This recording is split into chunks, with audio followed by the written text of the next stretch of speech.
don't know. Tim Walz is out there talking again. Did you say he could fight any Trump supporter? Yeah, he says he kicked their and they're scared of him because he could fix a truck. Like they're threatened by his masculinity. I know how to fix a truck. That's what he said. Like, do you? I bet you don't. The lady doth protest too much. I bet you don't. I fear. I bet if I bring a broken truck to you and a bag of tools, you're Joe Rogan absolutely shredded Tim Walz with a savage roast, painting the Minnesota governor as the walking embodiment of political mediocrity. From his chronic indecision and sleep-inducing speeches to his phony tough guy persona and empty photo op politics, Rogan dismantled every inch of Walz's carefully stage-managed image. Instead of looking like a bold leader, Walz came off like a substitute teacher nervously fumbling through roll call while the entire classroom burns down around him. This wasn't just a takedown, it was a full-blown masterclass in exposing political irrelevance. He believes a lot of wild things. One of them is transgender surgery for people who are under 13. So for those out there who are wondering, aren't there something else you could be doing or doesn't seem to impact you in your life? This is what it means to show empathy. This is what it means to be welcoming. He changed the Minnesota state flag to make it look like the Somali flag. You haven't seen that? But our current flag is problematic. I think we all know that. We've evolved into a more diverse state, and I think it's more reflective. Joe Rogan tearing into Tim Walz was like throwing a deer in front of a spotlight. Suddenly, every awkward tick, every laughable decision, and every hollow political gesture was glaringly exposed. Walz has built his entire career on trying to look like the calm, responsible dad from the Midwest who keeps everything steady. But Rogan ripped off that mask, showing that behind the wholesome act is a politician about as inspiring as a soggy microwave TV dinner, bland, lukewarm, and utterly forgettable. If that Tim Walz cocksucker, if that guy got into power, like if Kamala died and Tim Walz, Tampon Tim, was our president, you know how crazy this country would be? That weirdo who puts tampons in the boys' room, and what about our joy?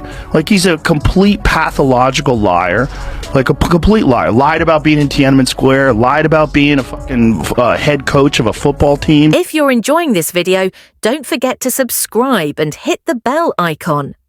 Tim Walz loves to flash his resume as a teacher, coach, and military vet, as if those titles make him bulletproof.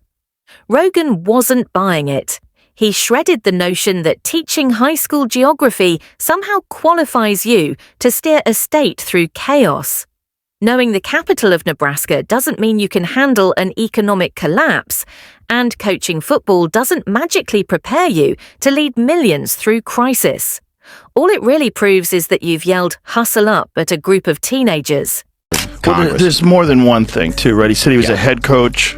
Yeah, he was a head coach. He was not a head coach. He was an assistant coach, which is an honorable thing. There's nothing wrong with being an assistant coach. Yeah, absolutely. And he also inflated his actual rank, right? He was slated to achieve a certain rank, right? And how did it go? Like he had to commit to the fact that he wasn't going to retire in order to achieve his rank. Is that what it was? He didn't finish essentially the program, the coursework, for a command sergeant major. Then there's the way Walz handles controversy.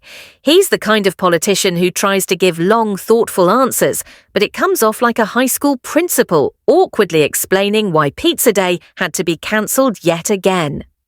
Rogan ripped into the endless pauses, the overly polished words, the fake gravitas, an act meant to sound profound, but really saying absolutely nothing.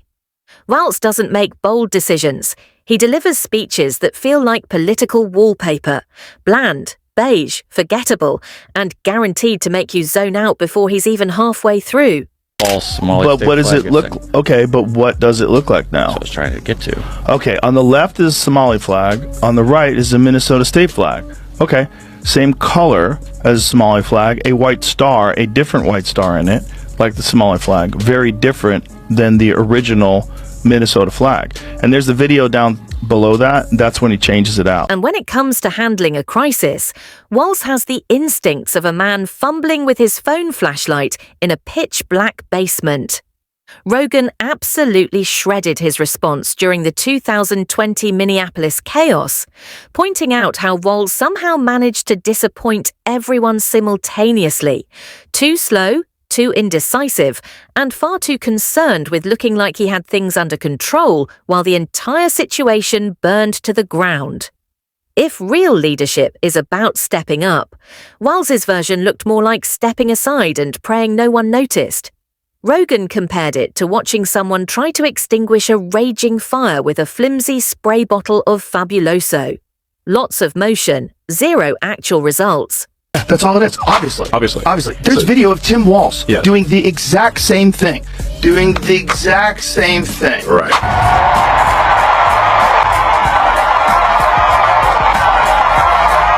Exact same thing, and Yes. he said, of course, it's a Nazi salute. He said that. Having them trying to debate that President Musk gave a Nazi salute. Of course he did. This is how crazy things have gotten. Like, It's coordinated propaganda. Walz's attempts to look tough only made things worse. Anytime the heat turns up, he puffs out his chest and reminds everyone he served in the military, as if that automatically makes every shaky political move a brilliant tactical decision. Rogan didn't let him slide. He joked that Walz drops his National Guard service into conversations the way a guy at the gym keeps telling you he used to bench 3 plates back in college. Sure, he served, but that doesn't magically turn policy blunders into acts of genius. Walz acts like he's running a bake sale instead of a state, forever trying to make everyone happy, which inevitably leaves no one satisfied. Rogan compared it to a comedian too scared to tell an edgy joke, spending 2 hours talking about airline food just so no one gets offended. that's when he changes it out. So he takes out the Minnesota state flag. Oh, hold on a second. Wait a minute. Turn the volume up, please, so you hear him say that. All right, ready. Whoa, wait a minute.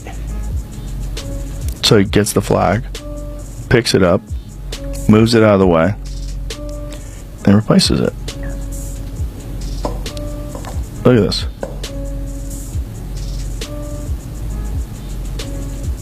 There, that's better. Is it? Why is that better? I don't know. Why do you care what the flag looks like, first of all? And why do you get to change the flag? How crazy is that the governor gets to change the flag? Like, who else is involved in that decision to change the flag? Is that what happened? Walz's political style isn't bold, it's camouflage. Rogan ripped into his speeches, which sound like they've been filtered through 5 committees and a legal department before anyone dares to read them aloud. Walz has a gift for using the maximum number of words to deliver the minimum amount of meaning. Rogan called it word salad with a Midwestern accent, a steady drizzle of platitudes you could paste into any party platform without raising an eyebrow. He's got the everyman look, but none of the everyman charm. It's not relatability, it's mediocrity in khakis, and his policies didn't get off easy either. Rogan torched Walz's approach to Minnesota's economy, pointing out that his big ideas land more like half-baked science projects. Walz loves to preach about fairness and balance, but the results usually look like something that exploded in the high school chemistry lab. Motherfuckers get in charge one more time. I mean, they were talking about cracking down on hate speech online. Like, that free speech is not hate speech. That Tim Walz guy was actually saying that. I think we need to push back on this. There's no guarantee to free speech on misinformation or hate speech, and especially around our democracy. Hate speech. Free speech does not include hate speech. Like, what are you, by whose fucking definition? Yours? A guy who thinks tampons should be in the boys' room? Rogan compared it to watching someone try to launch a homemade rocket built from soda bottles. Lots of enthusiasm, but absolutely zero chance of leaving the ground. Even Walz's attempts at inspiration managed to backfire. He gives speeches about unity and resilience, yet Rogan noted they land with all the emotional punch of a voicemail reminder from your dentist. Nobody feels motivated after a Walz speech. They just feel like grabbing a nap. Rogan joked that if you piped one of his press conferences into an airplane cabin, you could lull an entire flight to sleep without ever hitting turbulence. Rogan also roasted how every time Walz tries to project authority, it feels painfully forced. He doesn't radiate confidence. He radiates the awkward energy of someone desperate to look confident while everyone sees through it. Rogan likened it to a substitute teacher marching in on day one demanding respect, only to have the class figure out by lunchtime they can walk all over him without consequence. When they decided that J.D. Vance was weird. Yeah. Remember that one? And then they just weirds everywhere. Weird. Oh, you don't want a weird guy. Meanwhile, you have fucking Tim Walz. Is your VP? Weird. You don't think that guy's weird? Super weird. He's weird in every way. Yeah. The way he walks, the way he waves his hands. Yeah, he reminds me of the clown emoji. He's a bizarre guy. He's a strange dude. I just don't Gives you the understand why willies, they made actually. that choice. Yeah, it gives the creeps. I just don't understand why they made that choice. There's a lot of other people that are qualified. I don't know why. I read that Kamala Harris made that decision when she was sleep deprived, which is kind of hilarious that she said that. So she's kind of admitting she kind of Walz tries to brand himself as both relatable and competent, the Midwestern everyman who's also some kind of brilliant leader. But Rogan exposed the reality. He's neither.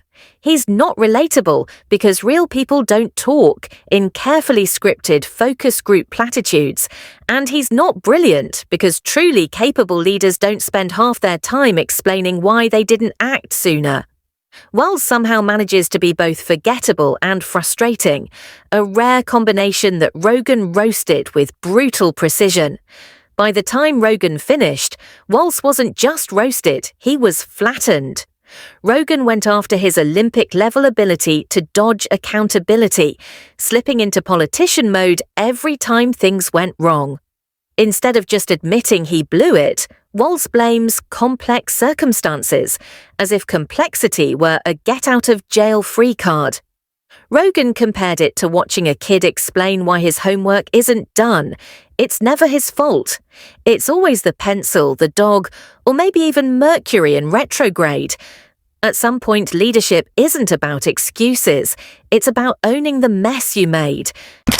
because everything that we called misinformation just a few years ago, it's on the front page of the New York Times now that we were lied to. You can't say that you have one rule for Facebook and you have a different rule for Twitter. There has to be a responsibility that is placed on these social media sites to understand their power. The New York Times just printed a thing. Turns out we were lied to. They are directly speaking to millions and millions of people without any level of oversight or regulation. And that has to stop. Yeah, you lied to us. Yeah. You were a part of it. Then came Walz's obsession with photo ops. Rogan shredded how Walz seems far more focused on being seen doing something than actually accomplishing anything. He's the guy who shows up at a press conference with rolled-up sleeves, trying to project the image of a tireless, hands-on leader. But everyone knows he just walked out of a back room where a staffer spoon-fed him notes. Rogan said Walz has perfected the art of looking busy while achieving nothing of substance, like an employee endlessly circling the office with a clipboard, dropping hollow slogans about progress and unity that sound like they were auto-generated by a broken fortune cookie machine. Compared to Trump's unfiltered late-night meltdown tweets, or even Biden's awkward, sometimes cringe attempts at relatability, Walz feels like a placeholder, a background character in a political drama no one's invested in, filling space until someone interesting enters the scene. Look at this.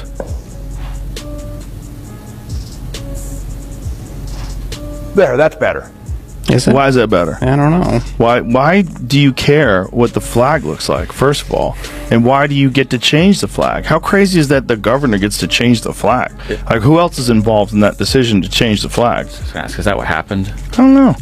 Usually it's a big event. They let people pick.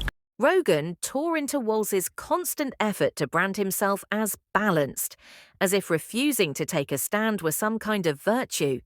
In reality, it just makes him look like a man permanently perched on a fence, terrified of tipping to either side. Rogan dubbed him the Switzerland of American politics, neutral, bland, and utterly irrelevant. And perhaps the sharpest jab of all, Walz is forgettable. He doesn't make waves, doesn't inspire, doesn't even enrage people the way Trump or AOC do. He just exists. Rogan mocked the very idea that Walz could ever become a national figure, quipping that most Americans would struggle to pick him out of a lineup of insurance salesmen. Walz isn't the future of politics, he's the background hum you tune out while waiting for something interesting to happen. By the end of the roast, Rogan made it clear. Tim Walz doesn't stand out because he doesn't dare to. He clings to the middle, terrified of risk, terrified of boldness, terrified of offending anyone. But in politics, that brand of safety is its own failure. A leader who never takes a stand eventually fades from view, and that's exactly where Walz sits, present in title, absent in impact. Rogan's takedown stripped away the polite facade and exposed a hollow figure, remembered not for what he did, but for how little he mattered. In the end, Walz wasn't destroyed with venom or rage, but with the crushing weight of his own forgettable legacy. Rogan didn't just roast him, he closed the book on a politician no one's in a hurry to reread.